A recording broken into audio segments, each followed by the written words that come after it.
మొన్న నేను మార్కెట్కి వెళ్ళినప్పుడు ఒక బ్లౌజ్ పీస్ తెచ్చుకున్నా అని చెప్పినా కదా మీతోటి. ఇప్పుడైతే ఆ బ్లౌజ్ పీస్ని అయితే కటింగ్ చేస్తున్నా. టేప్ తోటి మెజర్మెంట్స్ తీసుకొని కటింగ్ చేసుడు కంటే నాకైతే బ్లౌజ్ తోటి డైరెక్ట్ మెజర్మెంట్స్ ఇట్లా తీసుకొని కటింగ్ చేసుడు చాలా ఈజీగా అనిపించింది. అందుకని నేను డైరెక్ట్ బ్లౌజ్ తోటే మెజర్మెంట్ తీసుకొని కటింగ్ అయితే చేస్తున్నాయా. టేప్ తోటి మెజర్మెంట్ తీసుకొని కట్ చేసిన రోజులు కూడా ఉన్నాయి, కానీ నాకు అట్ల కంటే ఇట్లా ఈజీ ప్రాసెస్ అనిపించింది. అందుకే నేను ఎప్పుడు బ్లౌజ్ కట్ చేసినా సరే డైరెక్ట్ బ్లౌజ్ మెజర్మెంట్ ప్రకారంగానే కట్ చేస్తా. బ్లౌజ్ కట్ చేసుడు కూడా ఒక్కొక్కరు ఒక్కొక్క రకంగా కట్ చేస్తారు కదా.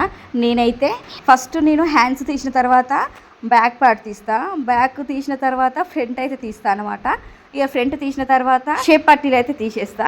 షేప్ పట్టీలు తీసేసిన తర్వాత ఇక మనకు మిగిలిన క్లాత్లో ఉక్స్ పట్టి కాజా పట్టికి గళ్ళకైనా ఇంకా దేనికైనా మిగిలిన క్లాత్లోనైతే వాడుకుంటాను అనమాట. ఇక బ్లౌజ్ లైనింగ్ పీస్ కట్ చేసిన తర్వాత మెయిన్ పీస్ అయితే కట్ చేస్తున్నాయా. అన్ని పీసులు కనిపిస్తున్నాయి కానీ ఉక్స్ పట్టి కాజా పట్టి కనిపిస్తలేదు అని అనుకునేరు. ఉక్స్ పట్టి కాజా పట్టి నేను బ్లౌజ్ స్టిచ్చింగ్ చేసేటప్పుడే కట్ చేసుకుంటాను అనమాట. కటింగ్ అయితే అయిపోయింది, ఇక స్టిచ్చింగ్ అయితే వేయాలి.